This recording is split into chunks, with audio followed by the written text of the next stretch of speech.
Hey guys, what's going on? It's Eli back with another review video, and for this one, gonna be reviewing another one of my all-time favorite Disney Pixar films. Now, of course, number one being Monsters, Inc., number two being The Incredibles, number three being Toy Story 2, number four being Monsters University, number five, Brave, number six, Ratatouille, number seven, A Bug's Life, number eight, Toy Story 3, and number 9, Inside Out, and now, for number 10, it's Finding Nemo. Yes, Finding Nemo. It's great. Finding Nemo is a really fantastic Disney Pixar film. It definitely is. And even for it being Andrew Stanton's first fully directed film, like he had co-directed A Bug's Life previously, alongside with John Lasseter. And so now he gets to direct a film on his own. So, and Finding Nemo, it's a fantastic film. What can you say about it? I mean, really. Just everything about it is fantastic, you know, from the story, the characters, the animation, just everything. And the music, of course, as well. Of course, the opening to the film, you know, because kind of dark and sad, you know. And I remember hearing from Andrew Stanton, like, the Pixar's roundtable, filmmakers roundtable and such, like even Andrew, like, you know, never regretted it, you know, putting it in there and such. Even like one of the crew of Pixar, like one time, like Thanksgiving, like family and such, like they had Finding Nemo on, they skipped that part, you know, of the Barracuda and everything. I was like, it's funny. I mean, you at least have to watch it and see the Pixar's roundtable Finding Nemo. It is on YouTube, so go check it out if you want to. But of course, actually, I remember originally, you know, because the opening, it was different. Like, throughout the film, Marlin would have flashbacks, and thus being the opening scene, you know. And I remember, like, some, like storyboard deleted scene, like, an alternate version, like, during the scene with, like, the fish in the net, you know, with Nemo and Dory. I almost said Dorley or something. Darla, I don't know. But Nemo and Dory in the fishing net, and like Marlin would have flashback as the Barracuda would be eating the eggs, and Coral would come out, so, you know. But of course, the opening, it's kind of dark and sad, you know, and like Coral defending herself to the eggs, you know, like protecting them and such. And the Barracuda, like, you know, Barracuda to me, it's like, I guess like a predator, like, well, because, like, the fish are, like, kind of would act like humans or citizens or whatever, like, I guess, like, with the Barracuda, it's, I guess you can say, be, like, the version of, like, I don't know, tiger or something, I don't know. If you guys understand what I mean, just, you know.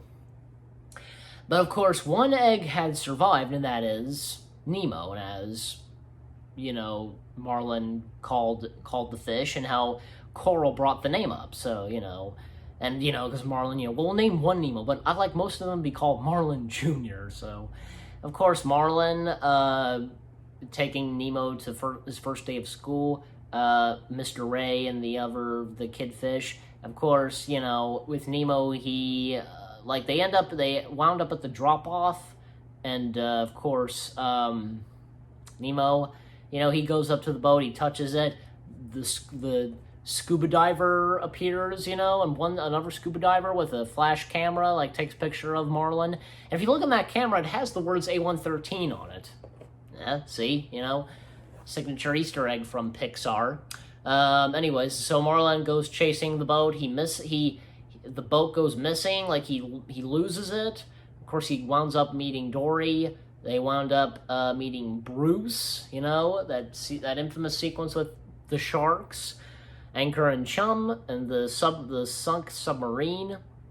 You know, fish are friends, not food. And so, like, one point, because, like, Marlin sees a scuba diver's mask, which was the one in, like, the green scuba diving gear. That was green.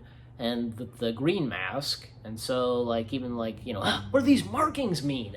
And, like, Marlin mentions, you know, because his son was taken by the divers, like Bruce, like, now there is a father looking for his little chum, and, I never knew my father.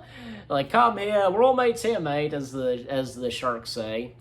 And so, like, and, even, like, Dory, he tries, like, gets the mask, and it even hits her face, like, am I bleeding out? Like, Bruce, Dory, are you okay? He gets a sniff of it, and of course, obviously, Bruce can't control it, just out of nowhere, it happens too quick, like, ooh, that's good. And, like, the other sharks anchor and jump, like, intervention! Trying to hold them back and such, just a bite, like, fish are friends, not food, food! And, like, I'm having fish tonight! He chases them, and then at one point, of course, grabs a hold of, like, a torpedo, that is, like, spits it, and it lands on one of those, bombs, like, those little balls, or however they're called, as Dory preferred them, balloons. And what's funny is, like, swim away, and Dory, is the party over? And that one sound, ding, that sound of the dink, ding, and then it explodes. It's funny. And then, of course, up at the surface, the two pelicans, and, like, bubbles pop up, and, like, one pelican, goes, nice, and, like, flies off. He thinks he farted. It's funny. But no, of course, it's from down below in the ocean, the explosion, so, obviously. And Nemo, he winds up in a tank in a dentist's office. Of course, meets up with the tank gang, from Gil, Deb, and her reflection, as she calls her Flo, Bloat. Yeah, that's his name, Bloat, Gurgle, Bubbles, Peach, and Jacques. Ooh, la mer, wonder, he's queen, So, Joe Ram, fantastic, is of course, great, late Joe Ram, fantastic at playing characters, and of course Jacques, so, and anyways, so, like, with Gil, okay, like, Gil has an idea, and, like, and we cut back to with Dory and Marlin, they're still, they fell asleep and such. Like, okay, wait a minute. How did that happen? How did they fall asleep? And how did that mask get strapped onto something? Well, whatever it is, How did that happen after the explosion? I find it weird. That's never established. And we don't even see it. I find it weird. I just thought I'd bring that up. And I think with even Dory, like, dreaming and saying stuff like, the sea monkey in a tutu or something. Of course, they lose the mask after, like, the submarine kind of moves, and then they go down and it's dark, and then they come across a light. Of course, it's an anglerfish. A little chase between the anglerfish. Well, basically, mostly Marlin being chased by the anglerfish while Dory's trying to read the mask. And, like, could you get, the light? That's good. Just read the mask! And then, of course, the anglerfish gets stuck with the mask, and, like, with Marlin just, I'm dead, I died, I'm dead, I died, I'm dead. Of course, again, he sees the anglerfish getting trapped. And so, P. Sherman 42 Wallaby Sydney. I think that's how you say it, yeah. And how Dory says it.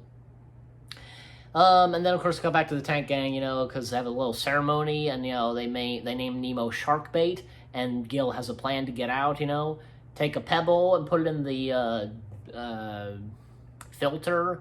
The tank will turn so filthy. The dentists take them out of the tank, put them in bags. They roll themselves out of the window, out straight like grass field or something on the road, and then straight into the harbor. And it's foolproof. Who's with me, etc. And cut back to Marlin Dory. They come across a schoolfish, and John Ratzenberger voicing one of them. You don't see which one's talking, and John Ratzenberger voicing. You just know he's in there somewhere, so it doesn't matter. So, and the schoolfish, they know their way to Sydney, etc. And then, like, swim over it, not through it. Of course, Marlin, it's got death written all over it. They swim over it, and then you come across jellyfish. And then, of course, they have a little game, like, bouncing on them. Dory doesn't make it. Marlin saves Dory. They get stinged, and then he sees a reflection of, like, something. It's a sea turtle, but then he wipes out, like, he's unconscious. He goes unconscious, literally. Come back to the tank at the dentist's office. Nemo goes in the filter, tries, he does put a pebble, like, he succeeds at first, but as he makes his way throughout there, the pebble doesn't stay there that long. It starts up again, and it's sinking. It's pulling Nemo in there. The tank gang save him, and like Peach, I almost said Peaches. Peach says to Gil, Gil, don't make him go back in there. And like Gil just like, obviously you kind of see the look on his face. So he couldn't believe what just happened, and he almost let Nemo die. Kill him. And it's like, no, we're done. And he just goes back into his little place, with the skull with the eye patch. It's where he likes to live, I guess. And like, of course, we cut back to Marlin and Dory, the sea turtles, and of course, Crush. Of course, everybody loves Crush. Oh, he lives, dude. First you're like, whoa, and they're like, whoa, and they're like, whoa. You took on the jellies, man. Of course, one part, okay, grab shell, dude. They go for a whirlpool or something. I forget how it's put, but Dory's fine after the injury. We of course are introduced to Squirt. And if I remember correctly, yeah, Squirt is voiced by Brad Bird's son. That is right, yeah, because Squirt, voiced by Brad Bird's son, and he would, of course, voice the little kid in The Incredibles, in the tricycle, and that was totally wicked! So, yeah, same kid and the son of Brad Bird, so voicing the two characters. And so, of course, not Nemo. Marlin shares the story of what happened, of Nemo, and it gets passed on by many fish. A sea turtle tells, I think, two fish. One fish tells a big fish.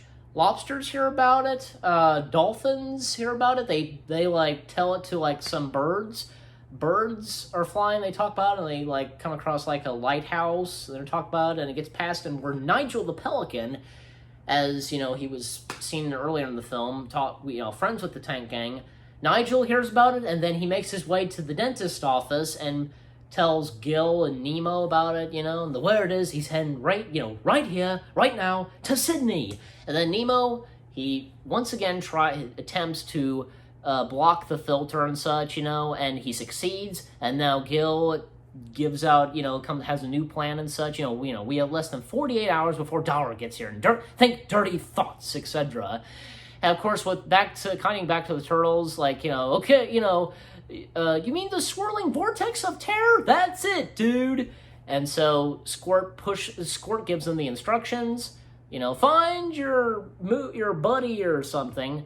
Dory is holding Marlin. Squirt kicks them. They go in through the swirling vortex of terror, as Marlin calls it. And now, of course, they're making their way to Sydney, etc. And Marlin asks how old Crush is. 150, dude, Because earlier in the film, Nemo asks how old are sea turtles. Marlin, if I meet a sea turtle, I'll ask.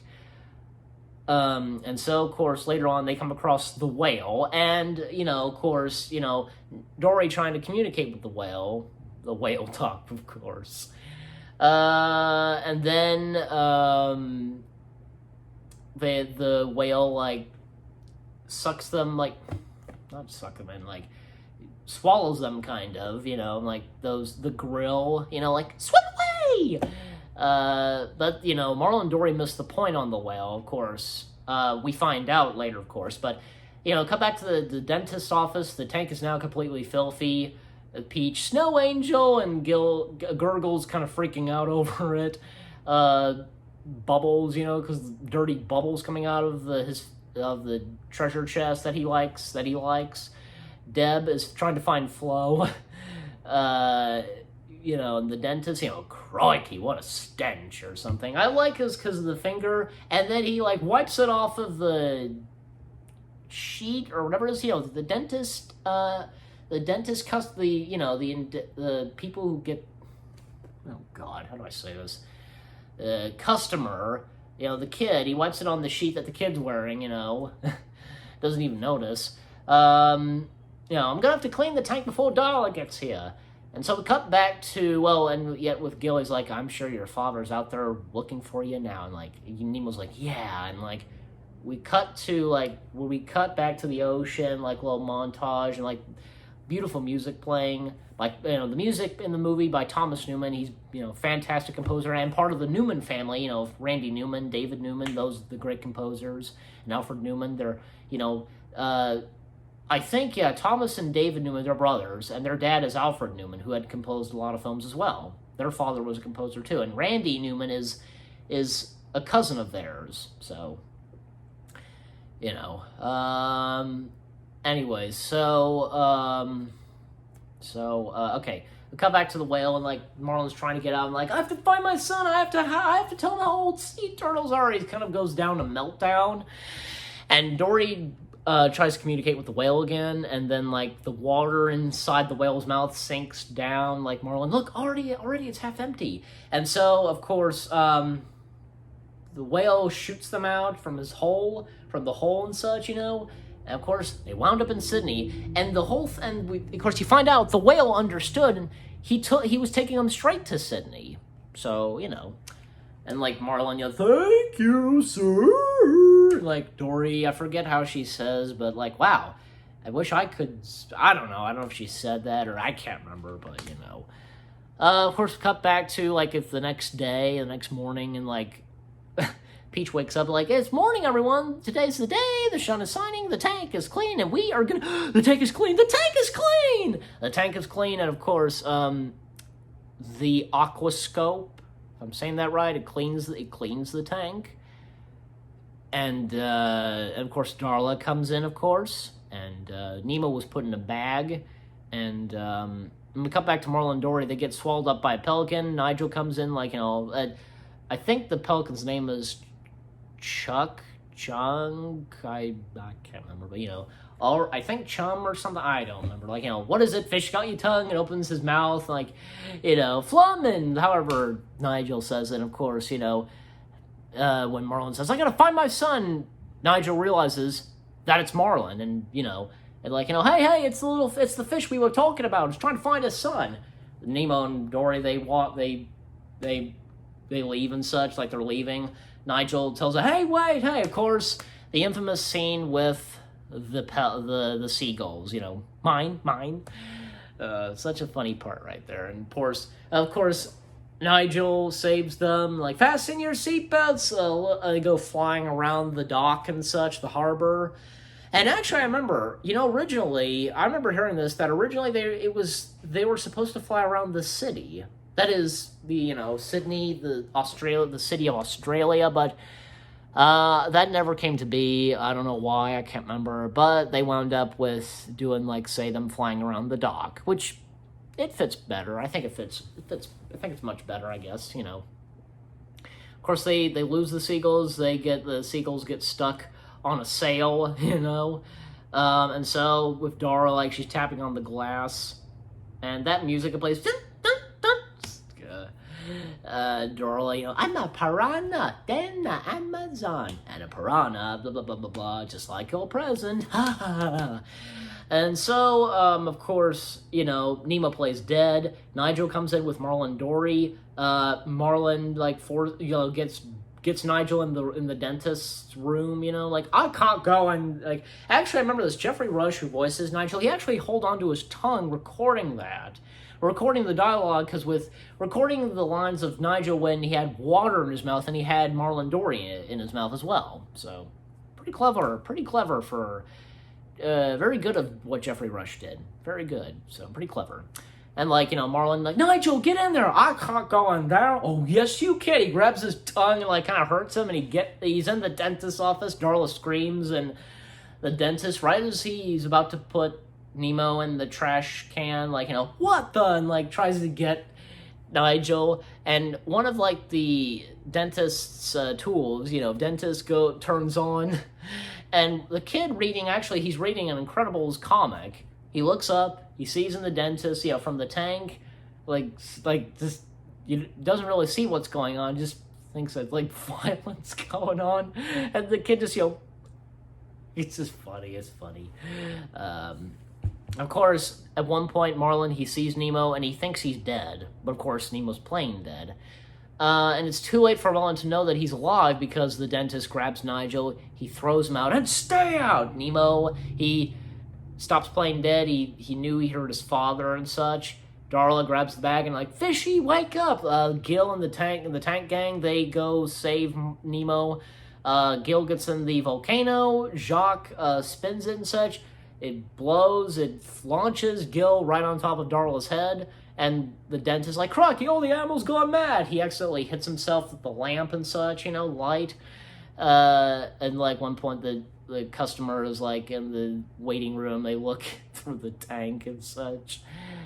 Of course, like, Gil, he helps Nemo get in the drain. Like, he says, tell your dad I said hi. He gets in, he goes down. Gil gets put back in the tank. Darla, like, accidentally turns on the water and such, goes splash in her face. Nemo going through the drain and such. And then, of course, Nigel puts Marlin and Dory back into the ocean. Like, last words he gives, I'm so sorry. Truly, I am. Very sad, he flies off, and Marlin, he just goes home. He's very depressed. Dory doesn't want to forget. Nemo shows up, and he meets Dory. Dory starts to remember, P. Sherman, 42 Wallaby Way, Sydney. And he knows it's Nemo. They go find these crabs, those crabs at the drain, like, hey, and there's no way you're gonna make me. And that look on Dory's face, a kind of mad face. It's, jeez. Of course, has the green crab up on the surface, and the seagull's like, oh, all right, I'll talk. He went to the fishing ground. And, doesn't get eaten by the seagulls. And so Nemo and Marlin, they're reunited, and of course, as I was talking about earlier, the net, of course, comes in. Dory gets caught in that. Nemo goes in to save, and like, Marlin not wanting him to be in there, like, Nemo saying, this is the only way to save Dory. I can do this. Like, Marlin just coming to realize, and like, you're right. I know you can. Lucky Finn, now go, hurry. And then, like, he's telling his dad to tell all the fish to swim down. Like, well, you heard my son. Swim down, swim down. And, like, it does work. The net is released and such. I think even, like, the ship crew, catching the fish are like, what the heck is going on? Like, as it kind of rocks and such, And, of course, also, like, Nemo, I guess, is kind of hurt and such from the net, but, of course, he's all right. And Marlin tells him that sea turtles, I met one, and he was 150 years old. And that's when the epilogue, they're back at, they were at home and such, and of course, we see Squirt, we see the three sharks, Nemo going off, to field trip, I guess, I can't remember, but like, Nemo gives a hug to his dad, they go off, and Nemo shouts, bye, Dad, and Marlin softly saying, bye, son, and then it shows the end, and of course, another scene after that, we cut back to the dentist's office, and like, the aquascope, like, breaks, and, like, talk about the fish, and put them in bags, and he's just like, where'd the fish go? Of course, cut to where the fish are, they've made their way into the harbor, and, of course, they're in their bags, and, like, the last word that bloke gives, are, now what? And it's true, because what are they going to do? How are they going to get out of there? So, anyways, and the credits roll, and, of course, with the credits, you see bunch of characters swimming around doing some stuff, and that probably my favorite version of Beyond the Sea in Finding Nemo, that is. I forget who sang it, but that's probably my favorite version. I don't see I'm sure it could be your favorite, I don't know, but I think everybody seems to like that version, But of course we still like the original version of Beyond the Sea. I forget who else sang it, but I forget who it was that sang it. Just I don't know. And remember that Mike Wazowski made a cameo in there? Just really funny. And of course that last shot with the little, like, kind of green fish, like, and the anglerfish comes in, and literally that tiny fish wallows the anglerfish, and then he swims away, and then the castle shows, picture logo. Finding Nemo, it's a fantastic Disney Pixar feature, definitely. And for it being Andrew Stanton's first, definitely. And it was the first Disney Pixar film to win Best Animated Feature. And even though, because Monsters, Inc., that didn't win Best Animated Feature because Shrek beat to it, and alongside Jimmy Neutron. But now Finding Nemo had been the first Disney Pixar feature to win Best Animated Feature, and good for that film, and good for Andrew, Pixar, etc. And for Finding Nemo, I give it 10 out of 10 stars. It's a fantastic film, and you guys let me know what you think of Finding Nemo, because for me, I love it. It's a really great feature. And for it being my number 10 favorite. So again, 10 out of 10 stars for Finding Nemo. I hope you enjoyed this review video. More new review videos coming your way. They're going to be awesome. Keep looking forward, and I'll see you guys in the next video /review video. Take care, and peace out.